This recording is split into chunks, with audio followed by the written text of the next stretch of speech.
7h30. Merci de passer cette matinée avec nous. Immédiatement la revue de la presse israélienne relayée par Radio J ce matin.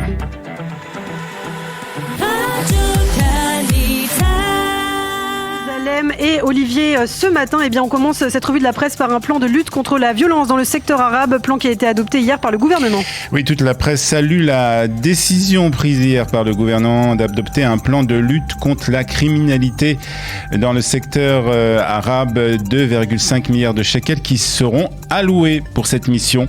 Occasion pour le Israël Hayom de nous rappeler que plus de 100 citoyens arabes israéliens ont été victimes de ces violences, dont 15 femmes. Le quotidien ajoute aussi que 5000 personnes ont été arrêtées pour avoir participé de près ou de loin à ces actes de violence et plus de 1000 armes détenues illégalement ont été confisquées. Le Yediot Ahronot, de son côté, espère que ce plan sera efficace et contribuera à endiguer ce fléau de la société israélienne.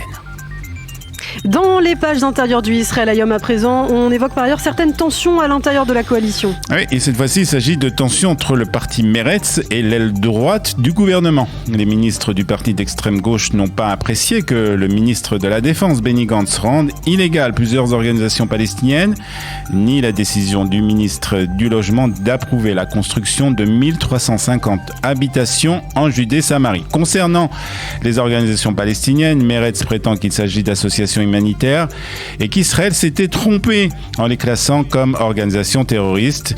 Mais Nadav Shargai, dans le Israël Hayom, donne des preuves qu'il s'agit bien d'organisations terroristes. Il cite entre autres le nom des militants terroristes qui font partie de ces institutions. Toujours est-il, conclut le Israël Hayom, que malgré les tensions autour de ces différents sujets, Meretz ne devrait pas quitter la coalition et votera avec la majorité le budget de l'État, budget qui sera voté la semaine prochaine.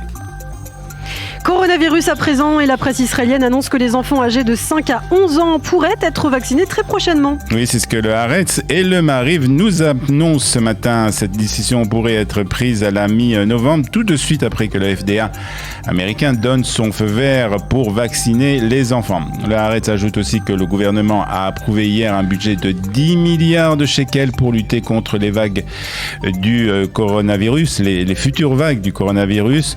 Nous sommes prêts à continuer à protéger les citoyens d'Israël, a ajouté Naftali Bennett au cours du Conseil des ministres. Retour au Yediot Ahronot qui fait état d'une forte augmentation du nombre de victimes des accidents de la route. Oui, le Yediot Ahronot parle même du fiasco de la lutte contre les accidents de la route ce matin. Depuis le début de l'année 2021, près de 300 personnes ont été tuées dans des accidents de la circulation sur les routes d'Israël, ce qui en fait l'année la plus meurtrière depuis 2017, selon les chiffres publiés par l'Autorité nationale de la sécurité routière. Jusqu'à aujourd'hui, 299 personnes ont été tuées dans des accidents de la route en Israël contre 253 pour la même période en 2020, soit une augmentation de 18%. Parmi les personnes tuées jusqu'à présent cette année, 17 avaient moins de 25 ans, 33 avaient plus de 65 ans et 78 étaient des piétons. Odi Etzion écrit ce matin dans les Yediot Ahronot que malgré la gravité du sujet et les promesses des différents gouvernements, pas grand-chose n'a été fait pour lutter contre ce fléau. Et puis enfin, nous allons terminer par quelque chose de plus léger quand même, Olivier. Israël a depuis hier une nouvelle reine de beauté. Et oui, elle s'appelle Noa Korava.